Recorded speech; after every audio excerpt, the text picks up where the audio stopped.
Hello, my friend. Welcome back to your campsite. The snow is still falling softly outside, but our fire is burning brightly, keeping all the cold away. Inside this little tent, don't you feel perfectly safe and warm?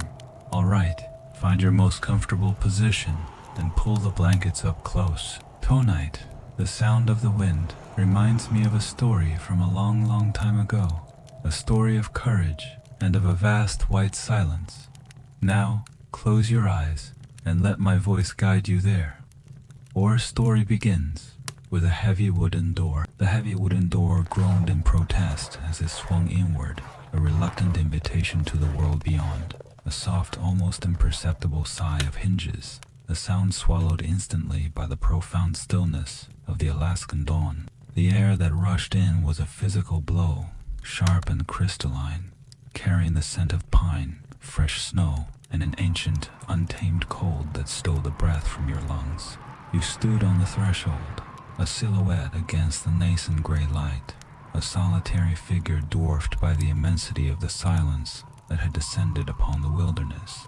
The blizzard, a white beast of the night, had retreated, leaving behind a world reborn, cleansed and deceptively peaceful. Everywhere, the snow lay undisturbed, a vast, pristine canvas stretching to the horizon. The gnarled spruce trees, heavy with their white burdens, stood like stoic sentinels, their branches draped in intricate lace of ice. Each needle, each twig, was rimmed with frost, catching the faint, burgeoning light and scattering it into a million fleeting diamonds. The familiar contours of the landscape had been softened, rounded, transformed into an ethereal dreamscape, where the line between earth and sky blurred into an endless expanse of white and gray. It was a beauty both breathtaking and brutal, a silent promise of relentless challenge. You tightened the thongs of your snowshoes, the raw hide creaking faintly in the stillness. The broad wooden frames, crisscrossed with sinew webbing, would distribute your weight, preventing you from sinking too deeply into the fresh powdery drifts. Without them, even a short journey would be an exhausting, losing battle against the encroaching snow. Your breath plumed in thick, white clouds, each exhalation a visible testament to the frigid air, quickly dissipating into the vastness. Your deer hide coat, stiff from the previous day's moisture and the night's chill, rustled with a sound like dry leaves as you moved, a small, brittle noise in the all-encompassing quiet. The hardtack, dry and unyielding, still sat like a stone in your stomach, a functional fuel rather than a comforting meal. But the hot water had warmed your core, staving off the initial bite of the morning. You adjusted the rifle slung across your back, the cold steel a familiar weight, a reassuring presence. Your pickaxe, its head freshly sharpened and gleaming faintly, felt balanced and true in your gloved hand. This was your life, reduced to its barest essentials: warmth, food, tools, and the unyielding will to survive. Stepping out, the snowshoes crunched underfoot with a satisfying rhythmic sound. Crunch, crunch, crunch, crunch, crunch. It was the only sound for miles, a personal percussion in nature's grand, silent symphony. You headed towards the frozen creek, the same one that had yielded a few precious flakes yesterday. The journey was slow, deliberate. Each step required focus, a careful placement to avoid hidden obstacles or deeper drifts. The low winter sun, a pale, anemic disk in the southeastern sky, offered light but little warmth, casting long, stark shadows that stretched out before you like silent companions. The air was so clear, so pure, that it seemed to magnify every distant detail. You could see the individual branches of trees miles away, the subtle undulations of the snow-covered hills. This clarity was a double-edged sword. It revealed the untouched beauty, but also highlighted the immense, crushing scale of your isolation. There was no sign of another human soul, no smoke plume against the sky, no distant bark of a dog team. Just you, the snow, and the ancient, indifferent land. As you walked, Your mind freed from the immediate demands of the cabin, and the storm began its own quiet journey.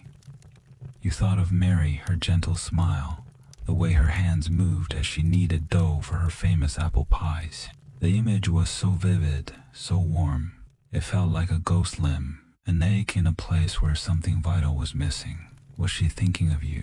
Did she even remember the desperate promise you'd made, to return with enough gold to build them a life beyond their wildest dreams? Or had the harsh realities of time and distance blurred your memory, softened your edges in her mind here, under this vast and different sky? Such questions felt profoundly insignificant, yet they were the very bedrock of your endurance. Gold was the means, but Mary and the life you envisioned was the purpose. After nearly an hour of arduous trekking, you reached the bend in the creek, the spot you'd marked mentally yesterday. The water here, though mostly frozen, had a slightly different character. Perhaps a subsurface current kept it from solidifying completely, or the geology of the stream created a natural trap for heavier particles.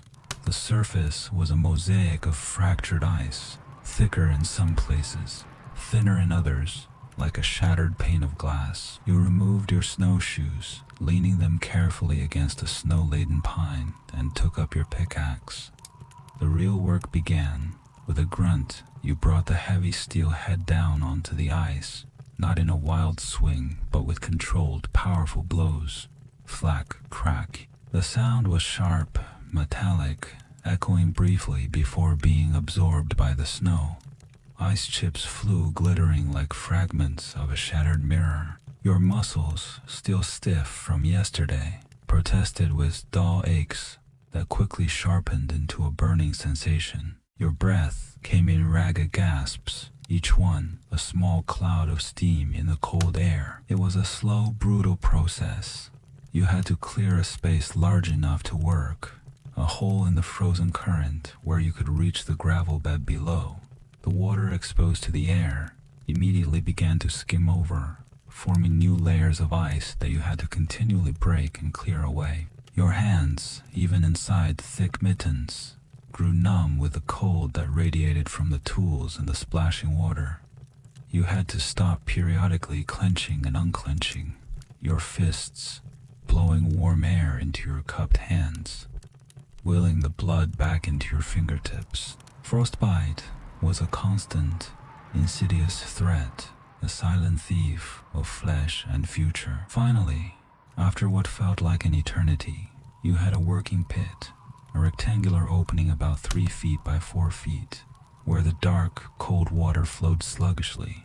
The current, though slow, was enough to carry away the lighter debris. You knelt at the edge, the icy spray dampening your buckskin trousers, and dipped your gold pan into the frigid depths. The pan was an extension of your will, a simple but ancient tool, a vessel of hope. You scraped the pan along the riverbed, feeling for the coarser gravel, the heavier material that might harbor the elusive metal. The sound of the gravel scraping against the metal bottom was a harsh, gritty whisper. You lifted the pan, heavy with its contents, and began the ritualistic motion, a gentle swirl, a subtle tilt, allowing the water to wash away the lighter sand and clay, leaving behind the heavier elements. It was a dance of patience and precision, honed by countless hours of trial and error. Minutes stretched into an hour, then 2. Your back ached, a dull throb that resonated with every movement. Your knees pressed against the frozen earth, sent sharp, protesting signals up your legs, but your eyes remained fixed on the swirling contents of the pan, an unwavering gaze, searching, always searching. The code was a constant companion, seeping into your boots, chilling your bones, but you learned to push it to the periphery of your awareness, to focus only on the task at hand. And then, a glint, a tiny, unmistakable shimmer against the dark gray of the pan. Not a nugget, not even a flake, but a few minuscule specks, like flecks of stardust, clinging to the ridges at the bottom of the pan. Color.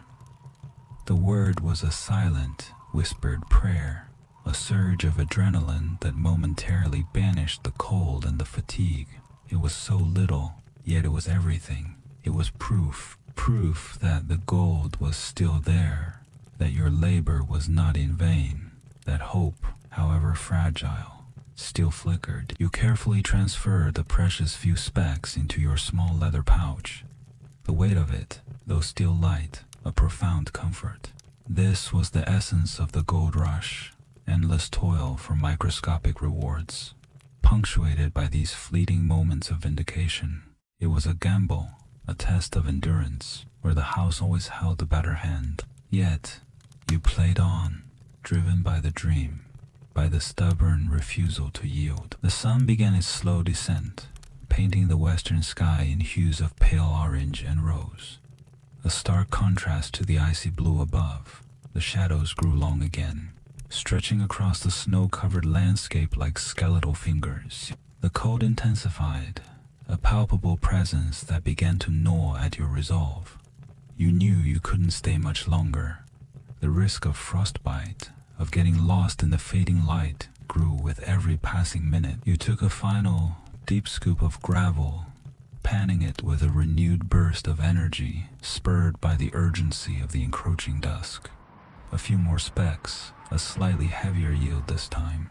It was a small victory, a grudging concession from the unforgiving land. You poured the contents into your pouch, the faint whisper of the gold dust, a tiny melody of triumph. Packing up your tools, you made your way back to your snowshoes, the fatigue now a heavy cloak draped over your shoulders. The return journey was often harder than the outbound. Your body was spent, your mind dulled by the repetitive labor and the gnawing cold. The silence, once pristine, now seemed to press in, vast and heavy. As you trudged through the deepening twilight, a long, mournful howl pierced the stillness. It was closer this time, more resonant, a sound that vibrated not just in the air, but deep in your bones. Another answered, then another, a chorus of wild, ancient voices rising from the wide expanse. The wolves, they were the true rulers of this domain, their presence a constant reminder of your own vulnerability, your place as a temporary intruder. You instinctively reached for the rifle, your fingers brushing against the cold, smooth wood of the stock. It was a primal gesture, a flicker of fear quickly suppressed by a lifetime of self-reliance. You respected them, these creatures of the wild, for their strength and their cunning. You understood their hunger, for it mirrored your own. Finally, a faint glow appeared in the distance, a warm, inviting beacon against the deepening blue of the twilight sky. Your cabin, your refuge. The sight sent a fresh wave of energy through your weary limbs. It was more than just shelter. It was a promise of warmth, of food, of a brief respite from the relentless battle. The door, once again, groaned as you pushed it open, stepping back into the familiar embrace of your small firelit world. The sudden warmth was almost painful, a prickling sensation as the blood rushed back into your frozen extremities. You shed your gear, the deer hide coat, the buckskin boots, the snowshoes, each piece thudding softly onto the floorboards, leaving behind small puddles of melting snow. The rifle was carefully placed in its rack. The pickaxe leaned against the wall. Your first task, as always, was the fire. The embers from the morning were still stubborn, pulsing hard beneath the ash. You coaxed them back to life with dry birch bark and kindling, blowing gently until a shy flame flickered, then grew, consuming the smaller pieces of pine, then the larger logs. The crackling and popping of the fire filled the cabin, a symphony of warmth and life, chasing away the lingering cold and the oppressive silence of the outside world. The dancing light filled the small space, casting long, shifting shadows that seemed to whisper tales of the day's struggles and triumphs. Hunger, a familiar, deep-seated ache, returned with renewed vigor. You replenished the water in the iron pot, hanging over the fire, adding fresh ice from the corner. As it slowly melted and began to steam, You retrieved your provisions, more hardtack, a handful of dried beans, a sliver of the salted venison, and a pinch of dried chili. The ingredients were simple, coarse, but in this isolated wilderness, they were a feast. The aroma of the stew as it simmered and bubbled was a powerful balm. The salty meat, the earthy beans, the subtle kick of chili all mingled into a robust, life-giving scent. You stirred the pot with a long wooden spoon, watching the hardtack soften, absorbing the rich broth. This was the reward for a day's labor, a tangible connection to the primal act of survival. You ate slowly, savoring each mouthful, the warmth spreading through your body, chasing away the last vestiges of the cold. The food was more than sustenance. It was an affirmation, a celebration of another day won against the elements. You closed your eyes for a moment, letting the warmth and the simple satisfaction wash over you. With your stomach full and your body thawing, you turned to the evening ritual that was both mundane and sacred, the gold count. You untied the small leather pouch from your inner pocket, its weight a familiar comfort. With careful hands, you poured the day's collection onto a clean white piece of buckskin spread on the table. The tiny glittering specks lay scattered, a miniature constellation of hope. You picked them up one by one with a moistened fingertip, transferring them to a slightly larger, heavier pouch where your accumulated fortune resided. It was not much, a paltry amount by city standards, certainly not enough to buy Mary her grand life, but it was Sundrasur's. Each speck represented a swing of the pickaxe, a pan full of freezing water, a moment of vigilance against the vast indifference of the land. It was the sum of your enduring will. You then reached for your worn diary, its pages dog-eared and stained, its cover softened by countless nights of handling. The stub of a pencil felt familiar in your calloused fingers. You weren't a man of letters, your words often clumsy, your spelling erratic, but this journal was your silent confidant, your only witness in this solitary world. You hunched over the flickering oil lamp, the flame casting a warm, intimate glow on the page. With slow, deliberate strokes, you wrote, "The 15th of December, clear day after snow. Found more color at the bend.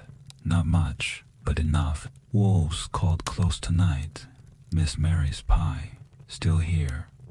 The last two words, "still here," carried a weight that transcended their simplicity. They were a declaration, a defiance against the crushing odds, a testament to an unyielding spirit. You closed the diary, placing it back in your inner pocket, alongside the pouch of gold. These two items, your chronicle and your treasure, were the anchors of your existence, the tangible links between your past, your present, and your uncertain future. The fire in the hearth had settled into a steady, comforting roar, the flames dancing hypnotically. You added a few more large logs, ensuring a slow, even burn that would last through the night. The oil lamp, its fuel running low, was extinguished, plunging the cabin into a warm, red-gold darkness, illuminated only by the hearth's embrace. You climbed onto your bunk, the pine frame creaking softly under your weight. The bed of pine needles, covered with thick animal furs, molded to your weary body. You pulled the heavy bearskin blanket up to your chin, its rough fur carrying the faint, wild scent of the creature it once belonged to. It was a primal comfort, a connection to the very wilderness that sought to test your limits. You closed your eyes, the day's struggles receding, dissolving into the warmth and the quiet, the rhythmic crackle of the fire, the distant, muffled whisper of the wind against the thick log walls became a lullaby. Your body, aching and weary, surrendered to the deep pull of sleep. This night, the dreams were different. Not the vivid, transformative visions of the previous blizzard-ridden night, but simpler, more grounded reflections. You dreamt of the river, not frozen and unforgiving, but flowing freely, its waters clear and sparkling under a spring sun. You saw your gold pan, not filled with frozen gravel, but with rich, dark sand, and in its depths, not a few specks, but a heavy gleaming nugget, catching the sun's light with an almost blinding intensity. And Mary was there, her hand in yours, her laughter echoing, not like the wolves, but like the clear, joyful chime of bells. The dreams were a potent blend of wish and memory, a fragile bridge between the harsh reality of your days and the profound longing of your heart.